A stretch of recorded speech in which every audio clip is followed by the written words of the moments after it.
হার জিত জয় পরাজয় থাকবে, কিন্তু কি সবচেয়ে বড় সিঙ্গার? জিনিস যেটা আনন্দ, এই আনন্দের জন্য আমরা এই আয়োজনটা করেছি। দ্বিতীয়ত হচ্ছে এই খেলার মাঠ দীর্ঘদিন যাবত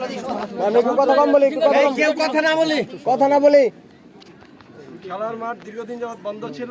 আজকের এই অনুষ্ঠানের মাধ্যমে আমরা চাচ্ছি তোমাদের জন্য এটাকে উন্মুক্ত করে দেওয়া যায় কিনা।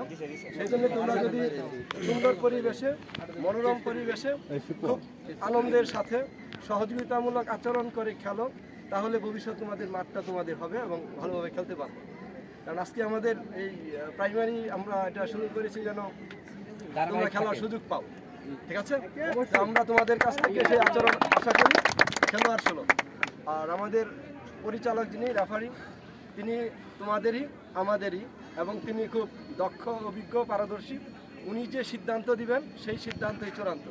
তোমাদের মধ্যে থেকে কোনো রকম অভিযোগ এবং কোনো রকম মনোমালিন্য, কোনো রকম দ্বন্দ্ব ইত্যাদি থাকবে না। সবাই খুব শান্তভাবে মেনে নেবে। আমরা তোমাদের সহযোগিতা প্রত্যাশী। Thank you. আমি দুটি কথা বলি, অল্প সময় দুটি কথা বলবো। আজকে যারা খেলতে আসছি মানে সকলেই এই গ্রামের ছেলে, আর এক দলের খেলা। আমরা শহীদ জিয়া পরিবারের মানুষ, এক দলের খেলা। যদিও ক্লাব দুইটা, আমরা সবাই এক পরিবারের লোক। আমাদের মন মানসিকতাটা হবে যে আমরাই হারবো, আমরা জিতবো আমরা। সুতরাং কোনো কমপ্লেইন হবে না। ভবিষ্যতের জন্য আমরা এই মাঠটা উন্মুক্ত রাখতে পারি আপনাদের ভালো আচরণের মাধ্যমে, এই কামনা করেই আমি খেলার উদ্বোধনী ঘোষণা করছি।